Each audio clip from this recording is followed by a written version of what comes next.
Hi, everyone. I want to thank you for coming and thank you for waiting for us. We obviously have had some important conference work today that I think delayed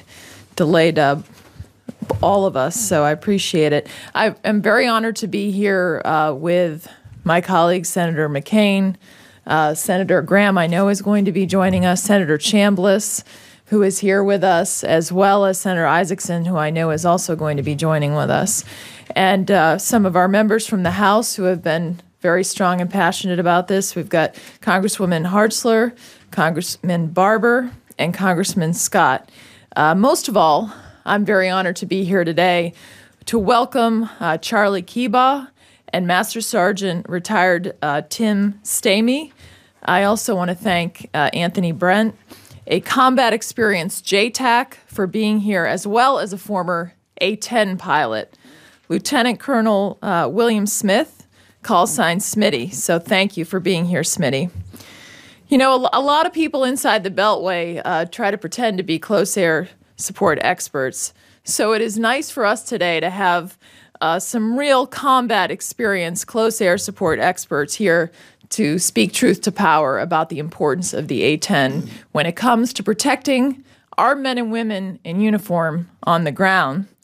The fact that we have people who are here today who come from Florida, Georgia, they really took time out of their own schedules to be here, and it speaks volumes about their commitment to making sure that our ground troops have the support that they need, and to ensure that friendlies are protected on the ground.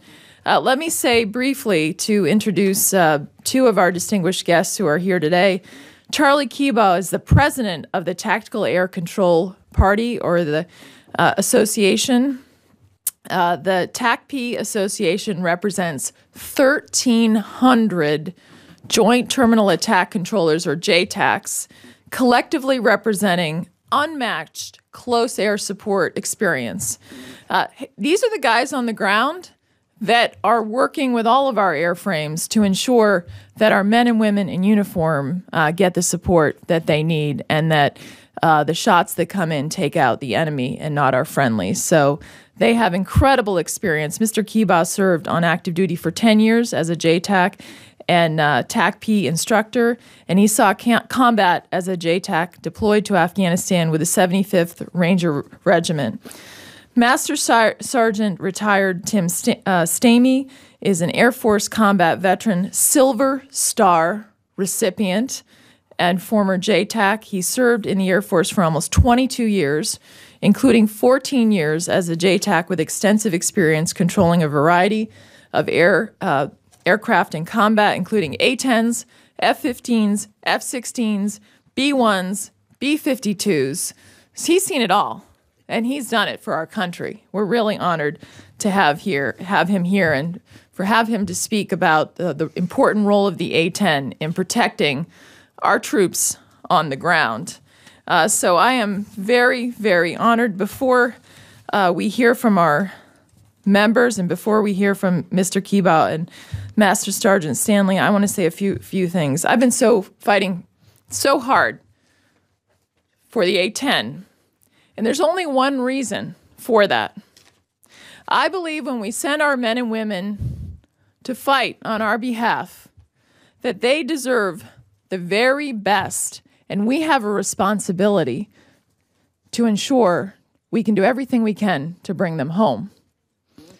There's no doubt that the A-10 is the best close air support platform out there. It's not my words. We've heard it from the Chief of Staff of the Army. I've heard it directly from those who are on the ground in Afghanistan, other difficult places around the world. And so it is very important that we preserve the capacity to give the very best close air support to our men and women in uniform. And I'm very honored to be here to introduce my colleague, Senator John McCain, who obviously has served our nation with such incredible distinction and really truly is someone who has spent his life defending this nation and ensuring that we remain safe. Senator John McCain. Well, thank you, Senator Ayotte. And Senator Ayotte, Failed to mention the fact that she is very familiar with the A-10, as her husband, Joe, is a A-10 Warthog pilot of great distinction. But more importantly than that, Senator Ayotte is one of the best informed and most active members of the Senate Armed Services Committee. I want to thank Senator Graham, Senator Isaacson, I believe will be here, our members of Congress, Charlie Keebaugh, Tim Stamy, and all of those who have weighed in so heavily because of their deep concern about our ability to provide adequate close air support for the men and women who are serving. We all know that it's the best platform. There's no doubt about that. The Air Force spent most of this year fighting Congress to retire the A-10. Why they weren't focused on other important issues, I don't know, but this fight is far from over. All I can say is that we are talking about the lives of men and women who are serving in the military. Look back at the unfortunate but completely preventable fratricide incident in June that killed 5 U.S. soldiers and 1 Afghan soldier. Had that been an A-10 providing close air support that day, we might have avoided that tragic friendly fire incident. ISIS is on the move. 10,000 troops still fighting in Afghanistan, Russian troops advancing in the Ukraine. And so we're now, thanks to the Air Force's misguided priorities, trying to take away one of the most effective weapon systems. Look, we have a lot of people who have a lot to say here, so I will stop by just quoting from one of the most respected men in America, our former Secretary of Defense, Robert Gates. He said, "When it comes to predicting the nature and location of our next military engagement since Vietnam, our record has been perfect. We have never once gotten it right. From the Mayaguez to Grenada, Panama, Somalia, the Balkans, Haiti, Kuwait, Iraq, and more, we had no idea a year before any of these missions that we would be so engaged." That's from former Secretary Robert Gates. And so now the Air Force is trying to take the most effective close air support weapon from the inventory with no replacement. Thank you. I'm now honored to introduce Senator Saxby Chambliss, who has been such an important member of the Senate Armed Services Committee and really someone who has strongly stood to preserve the A-10 but for our troops from the beginning. Thanks very much, Senator Ayotte, and thank you for your just dogged support of this weapon system for all the right reasons. And I want to quickly say that, you know, the Air Force is in a tough spot. We all know that. We know sequestration is having a huge impact on the budget, and I'm very confident that under the leadership of John McCain on the Armed Services Committee next year, that we're going to make some corrections in sequestration. The Air Force has basically made their recommendation to Congress on the retirement of the A-10. It's imperative that members of Congress take the information that the Air Force has and make our decision not just based on what the Air Force recommends, but also it's imperative that we take information from those folks who have their boots on the ground. You're going to hear from a constituent of mine, Master Sergeant Tim Stamy, here in a minute. He was a JTAC. He was responsible for directing close air support to the right location for destruction of the enemy. And it's men and women like him that we also have to listen to, and then we have to make an informed decision about weapon systems. And when you talk to folks on the ground, I don't care what branch of the service they come from, but if they got their boots on the ground, they are dependent on the A-10. The Air Force simply has not had a long-range plan for retirement of the A-10 and bringing in the F-35. What we're saying to the Air Force is, look, we understand you're going to the F-35. We've got too much money invested to do otherwise. It's a great weapon system. But in the meantime, we've got to make sure that whatever venue we're in, and John McCain has hit it on the nose, you tell us where we're going to fight next, we'll tell you what weapon systems we need. But we've been wrong 100% of the time when we try to predict where that's going to be. The A-10 is a needed weapon system as we transition to the F-35, and we would be foolish to retire those airplanes at this point in time. Thank you, Senator Chambliss. It's now my honor to introduce Senator Lindsey Graham, also a member of the Armed Services Committee, who serves himself and very focused on the defense of this nation. Well, the A-10 community owes a great gratitude to Senator A-10 and McCain, who have been really the leading voices on this, and Senator Chambliss and I are sort of the amen chorus.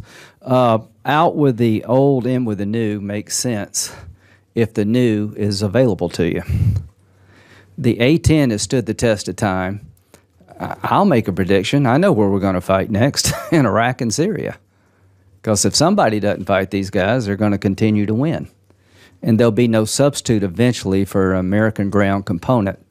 And you've got the helicopter fleet. Attack helicopters are great. You have a lot of fast-moving airplanes that are great. But the A-10 is right in the middle. It's a flying tank that can hover over the target and deliver a punch. I tell you who would love to retire the A-10. That's the enemies of this nation.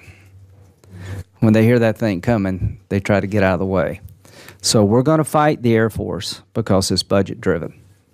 I'm convinced if we had an appropriate budget for the United States Air Force and other branches of service, we would not be having this discussion. We're doing this because of a budget, not because things have changed in terms of the world being safer and there's no need for the A-10. So this new Congress, here's my statement to my colleagues. We're not going to strip the military of what they need because we made poor budget choices. Thank you very much. Thank you, Senator Graham. And there have been so many good people fighting to ensure that our troops have what they need in the House side, and I'm honored to introduce Congressman Barber. Well, thank you very much, Senator Ayotte, and thanks too to Senator McCain. Your fight, Senator, has been unwavering to make sure that our men and women who fight on the ground are properly protected. And now with the incoming chairman of the Armed Services Committee's determination, as he said just one day after the election, to keep the A-10 flying, I feel very confident that we will do that. I also want to thank Charlie Keebaugh and Master Sergeant Tim Stamy for being with us today. Their knowledge, their direct knowledge of how this plane works is very critical. As many have said today, and as the House and Senate has said loudly and clearly, our ground troops deserve the very best protection, very best close air support that we can provide to them. It shouldn't be budget-driven. It has to be driven by the needs of our troops. And when I talk to soldiers who have come home from Afghanistan and Iraq and who work in my district at Fort Huachuca, they say over and over again, keep the A-10 flying. I was in Afghanistan a few months ago, and I asked our Marines and our Army personnel there, if there's one thing that I could do as a member of Congress to help you in this battle, what would it be? And repeatedly they said, keep the A-10 flying. They know its worth. There is no other fixed-wing aircraft as proficient or as effective as the A-10. We know it works. And there's no other aircraft ready and capable of taking its place with our men and women who are still in combat. We absolutely cannot, we must not allow the A-10 to be grounded. So where do we stand? I think the Congress already has spoken very clearly. Both the Senate and House Armed Services Committee have authorized funding for the A-10.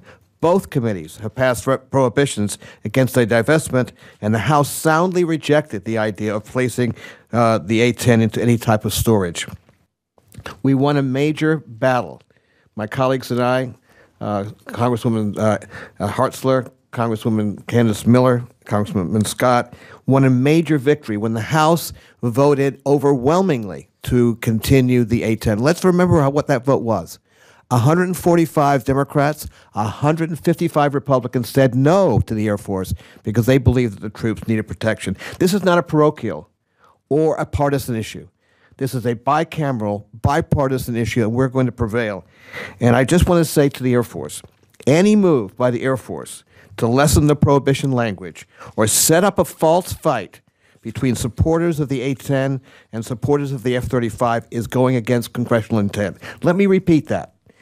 Any attempt by the Air Force to lessen the prohibitions language that's set up in these bills or set up a false fight between supporters of the A-10 and supporters of the A-35 is going against congressional intent, and we will continue to fight this battle into the next Congress if necessary.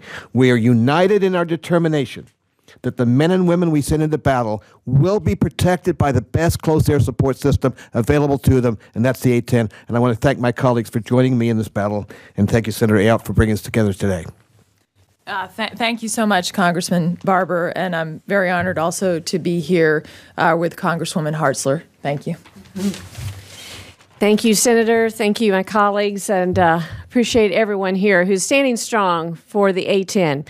You know, it's a unique aircraft with a one-of-a-kind capability. There is no aircraft to replace this. And I'm so proud of the men and women in uniform who are providing this capability to our men and to our ground troops.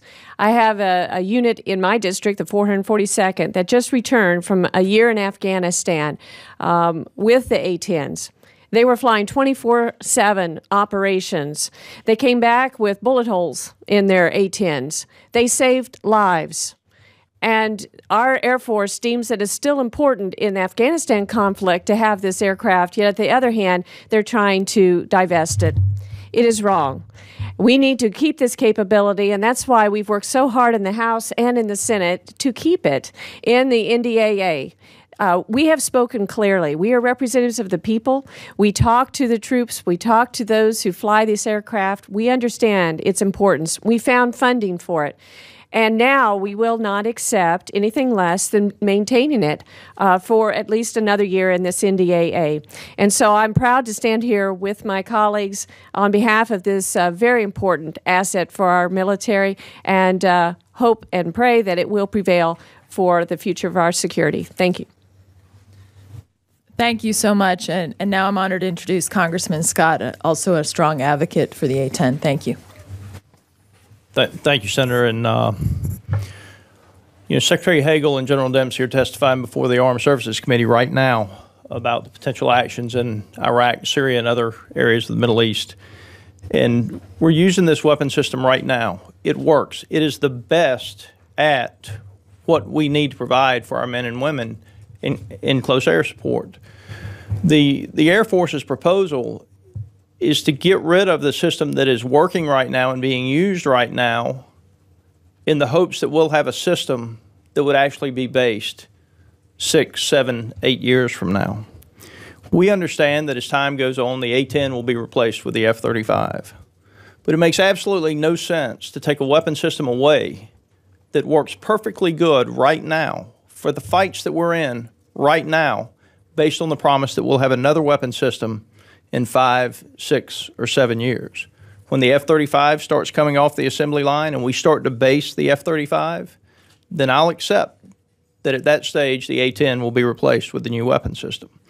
I represent Moody Air Force Base, home of the 23rd Wing, 2 squadrons of A-10 Warthogs. I get the opportunity to see them fly through the air. And I can tell you that weapon system is intimidating to our enemies. I am proud when I have my wife and my kid with me to talk about the A-10 and what it does and the cover that it provides and the men and the women that it saved. Now, this decision from the Air Force, I think they will tell you, is being budget driven. This is not something that they want to do. It's something that's being forced on them by an administration that's forcing unreasonable cuts on our military and the men and women that are out there serving this country. I want to thank Senator Ayotte for her support. I want to thank my colleagues from the House for their support of this system. And as Congressman Barber said, this has been a broad, bipartisan issue where we are all supporting the men and women that are out there on the front line and standing up for this weapon system. With that, I'd like to turn it back over to you, Senator. Thank you. Thank you, Congressman Scott. Now it's really my honor to introduce Charlie Cuba. As I said earlier, he's the president of the Tactical Air Control Party Association, which represents 1,300 JTACs. These are the people on the ground that see what the close air support does.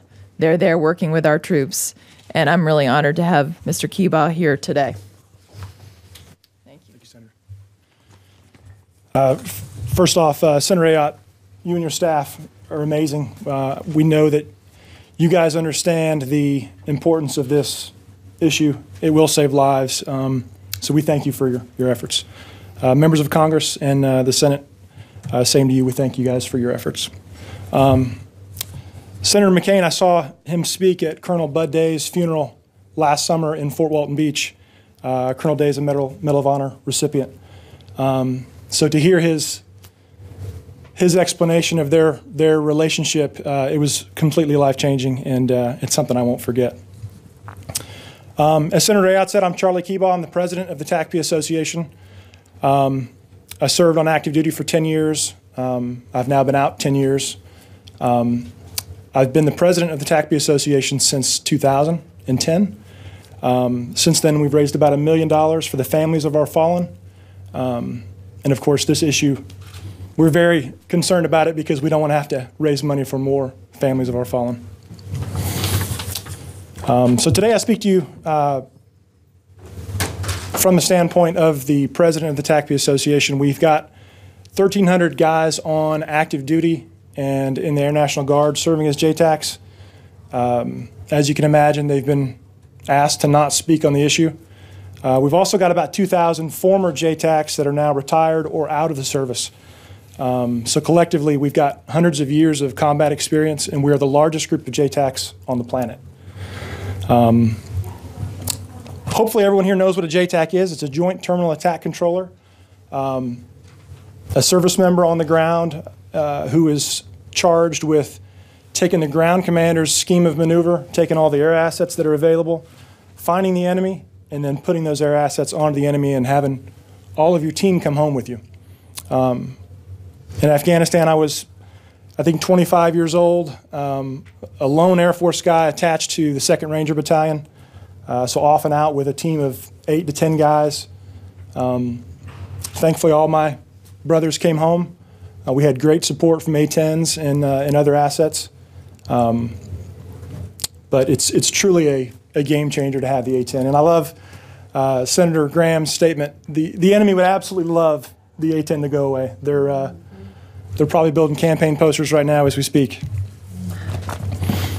So the mission of the TACP Association is to remember the fallen, honor the living, and aid our brothers in need. And we view this issue as aiding our brothers in need, which would be the guys on the ground. It's, again, like I said, it's a game changer to have the A-10 overhead. This is the first time we've actually spoke publicly about the issue. Obviously, the first time I've been invited here to Washington, D.C. to talk about it, but we are compelled to take action at this point. Knowing the status of the world and our brothers and our friends that are being sent downrange, they deserve to have the support that they need to do their mission. On behalf of the association today, we're submitting letters to Secretary of Defense Hagel and the Secretary of the Air Force, James. The letters are available. I hope you all had a chance to read them. We're also sending letters to the chairman and ranking members of the House and Senate Armed Services Committees. You've probably heard a lot of people say the A-10 can be replaced by F-16s, F-15s, B-1s, B-52s. I can tell you the people who are saying that have probably never been shot at, number one. Number two, they've probably never been on a battlefield and had to employ that asset and look up in the sky and see a stack of 10 different types of airframes and have to choose what they want. As Sergeant Stamy will tell you, it's a very routine occurrence to send everybody else back to the top of the stack, bring the A-10 in, because you need something efficiently to take out the enemy, and that's exactly what the A-10 does.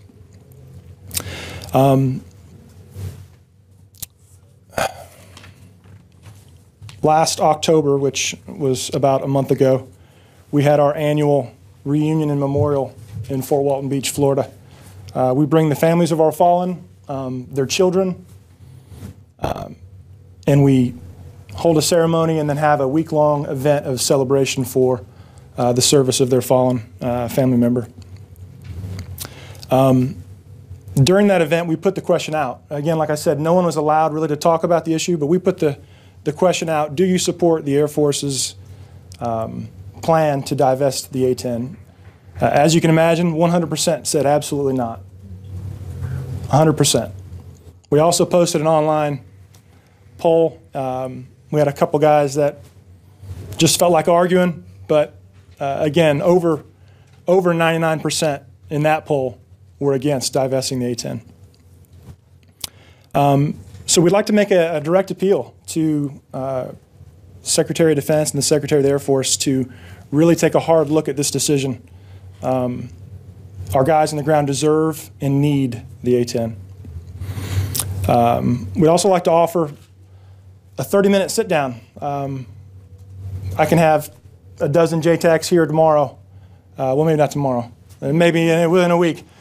We could have the right guys or any of the guys come and talk, have a 30-minute sit-down with the decision makers, with no other Air Force personnel in the room, just the Secretary of Defense and the Secretary of the Air Force, and honestly get their opinion without fear of retribution for their career. I think they would get a very, very different bit of information.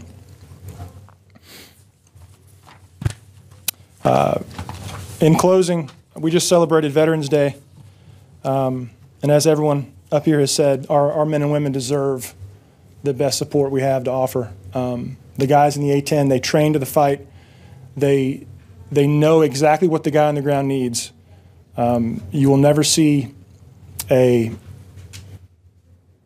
A-10 JTAC interaction that doesn't go flawlessly. These guys write the playbook on how to do this stuff. Everyone else tries to train to it, but these guys are the actual authors. So again, Senator Ayotte, thank you for inviting us here, and thank you all for coming. I want to thank Charlie Kebaugh for sharing his time with us today, and I'm very honored to introduce Master Sergeant retired Tim Stamy. As I've already said, he is an incredible Air Force combat veteran. We're so grateful for his service. He's a Silver Star recipient and former JTAC.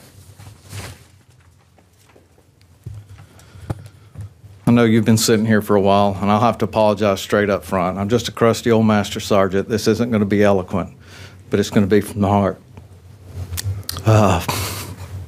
Thank you so much for everything the senators and stuff here are doing, and I urge all the other senators and representatives to do the same thing.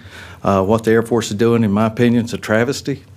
I'm just a poor retired enlisted guy. I came up here to speak to y'all to try to get, to pass on what I think about this and what all the other JTACs I work with think about this and the travesty they are doing it. Okay, I didn't come up here for politics. I didn't come up here to try to get a job with a defense contractor. It wasn't one of my decisions, nor to be on a late night news show or whatever. I came up here to do what's right.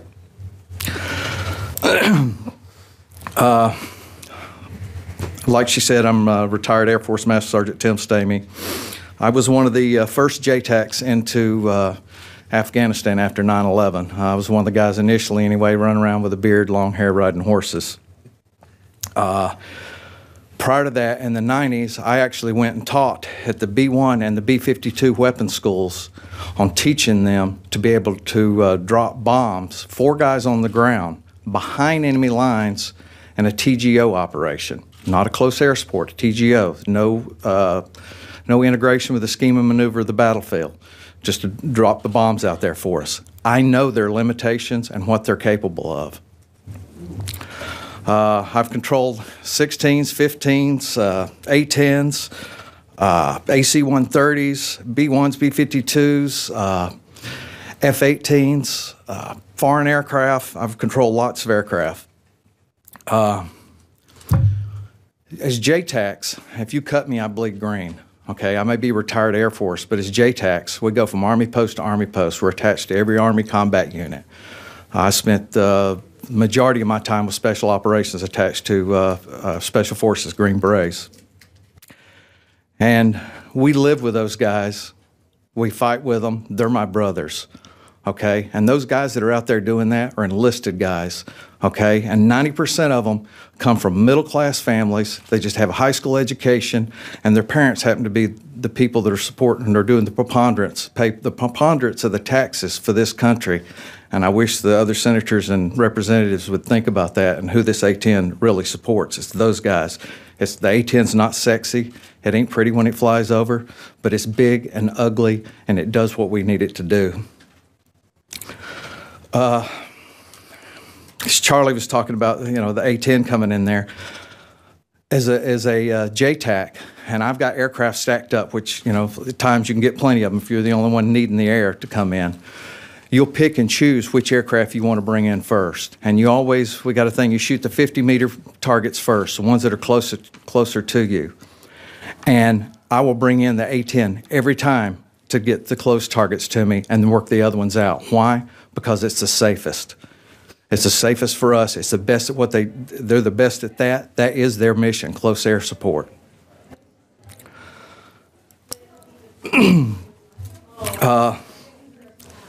And as a JTAC, when you got aircraft coming in, you pray that you get an A-10 in because you know that it's safer to do that for you.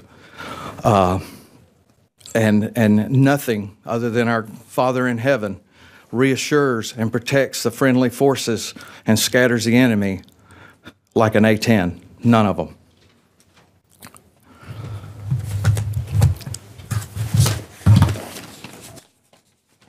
I warned you, I'm not eloquent.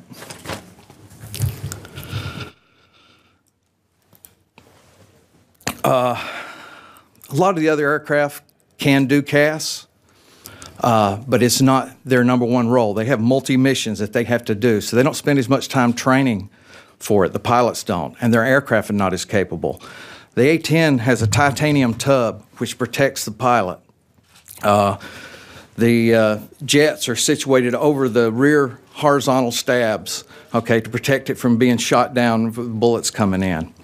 It has a GAU-8 Avenger 30-millimeter cannon. And the other fighters that do have guns shoot this. This is what the A-10 shoots. It's a tank killer. It can take out any armor in the world. It is awesome. Now, if you've got guys in trenches, and these places we go to, these people have been fighting for hundreds of years. They've got trenches and spider holes and stuff dug everywhere. And you can have a bomber come over and drop all these bombs. They hit the ground, they blast, and the shrapnel goes over the top of them.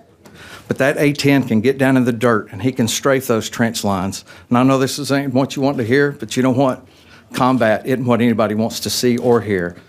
But when you're out there and you're getting shot at, and everything's going to crap, people talk, oh, you can use a B-1 with JDAMs. I tell you what, you tell me how many guys can give you accurate coordinates when they're just trying to stay alive and the bullets are flying over. I'd rather have an A-10 pilot who's used to this coming in, and he can talk to me, and he can work with me, and he can assess the situation. That's what they're trained to do.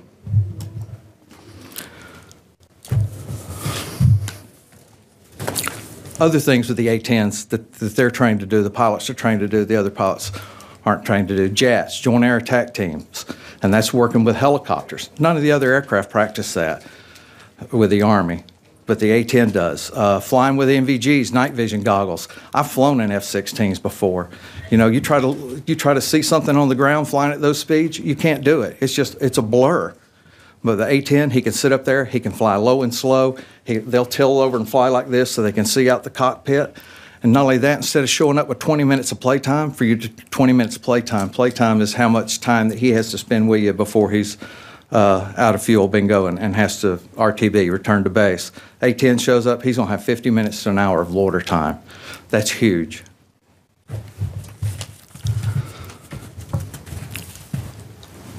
Forgive me if I use a sports analogy on this, but the A-10, like I said, he's not a jack of all trades. His focus is CAS. Okay, all the other aircraft the Air Force have, they try to do a multitude of different missions, and they'll try to do a little bit of CAS. 10 seconds left on the clock.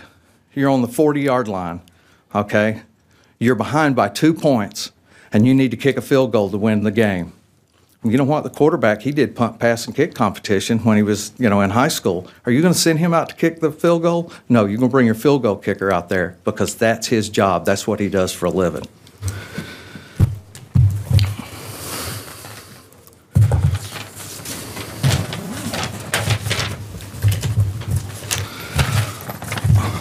The Air Force says it can't afford the A-10. We can't afford to lose the A-10. The A-10 is the cheapest aircraft to maintain, CAS aircraft to maintain. So the fact they say they can't afford it, that's bull crap. Excuse my language.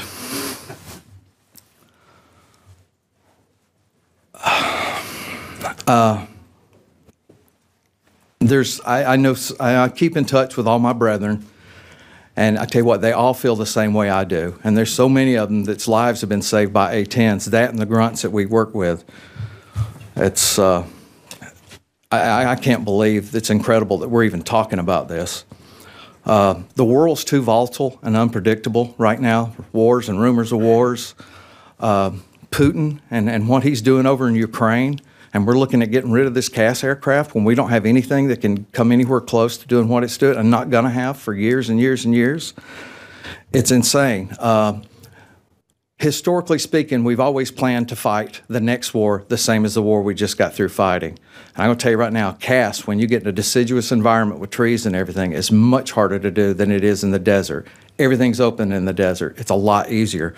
But what if we end up going to war in Eastern Europe again? We've already got rid of the A-10 squadron we had over in Europe, so we don't have them there to defend NATO. It's gone. South Korea, the Air Force is looking at getting rid of the A-10 squadron in South Korea next year. Really? Is North Korea no longer a threat?